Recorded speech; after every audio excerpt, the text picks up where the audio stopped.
Hi you guys, this is Nicole from My Carolina Garden.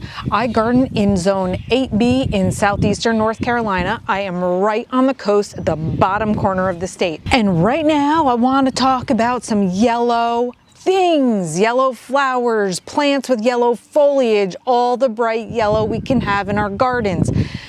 And I admit that my flowers right here are what inspired me to do this video, because I looked over in this corner and this awesome yellow evening primrose coupled with this gorgeous blue hydrangea. So let's talk about yellow things. This yellow primrose, evening primrose, is a hardy perennial. So this is going to be hardy. I forget if it's zones 3 or 4. And so it's very cold tolerant. It is a spring bloomer. It is going to bloom for weeks. It can really tolerate any light requirement that you can think of. I have some things that are some primrose that is blooming beautifully in a shady spot right now, kind of just covered and protected. And then I have all this that's in like great sun. So besides the primrose being a cold hardy perennial and being a spring bloomer, you can see our height is around 12 to 18 inches. I have a taller one over here. It is an amazingly aggressive self-seeder, so it does have a spreading habit, which is why it ends up sprinkled throughout all of these other items. So if you're looking for something to fill up a large space, primrose may be what you're looking for. Now, since I'm sitting right here and the primrose is sneaking up inside these spikes right here, let me talk about the golden sword yucca. The golden sword yucca is an evergreen perennial. That's why I love it. And I talk about dividing up my perennials all the time so that I can add them into other parts of my landscape. And that is going to be true so far of the primrose as well as the golden sword yucca. This makes the little pups that come off the side that you can easily divide up and then transfer to a new location. So the golden sword yucca has like very thick kind of leaves. As the plant gets bigger and more mature, they become very spiky. So you're not going to be doing this to your big mama or daddy golden sword yucca.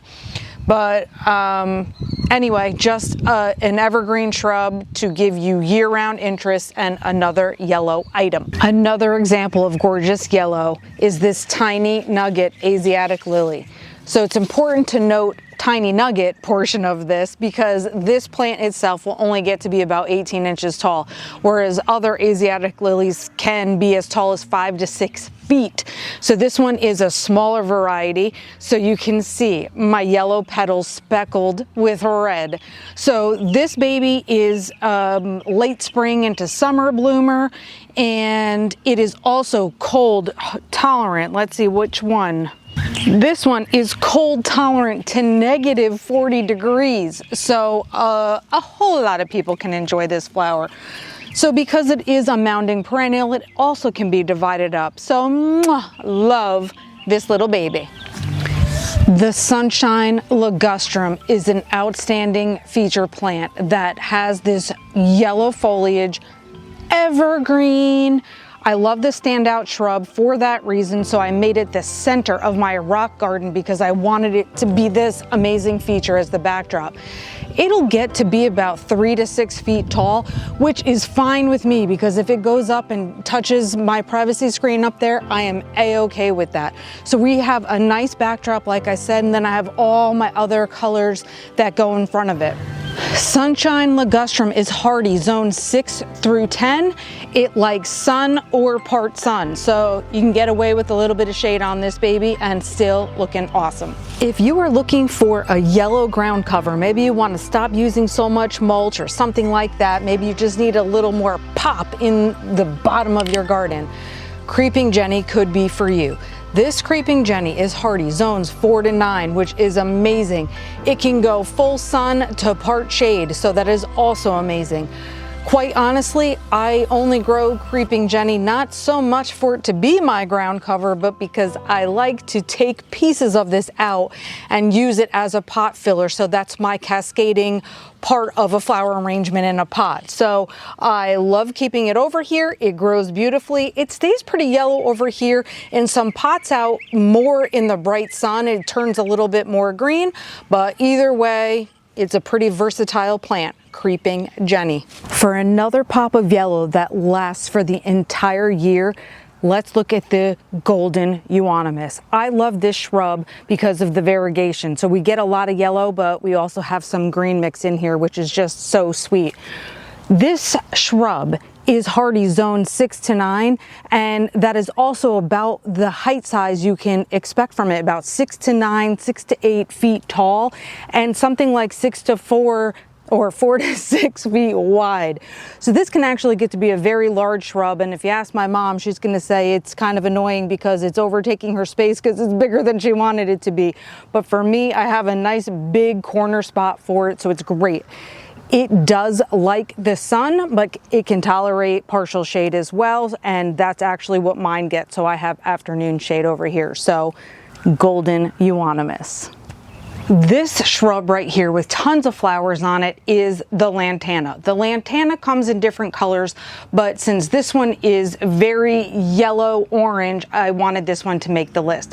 So lantana is hardy zone 7 to 11, and it can be invasive in certain areas. Like probably people in Florida think that this is a very annoying plant to have, but here in North Carolina, it is not invasive. I like it because it's a pollinator attractor, so that's one thing.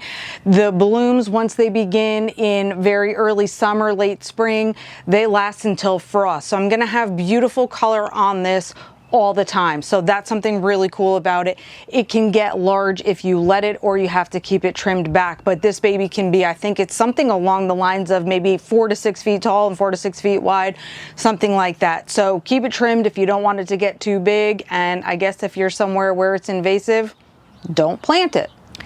It does have a light citrusy kind of scent to it, and it can irritate the skin to some people though with sensitive skin, so keep that in mind.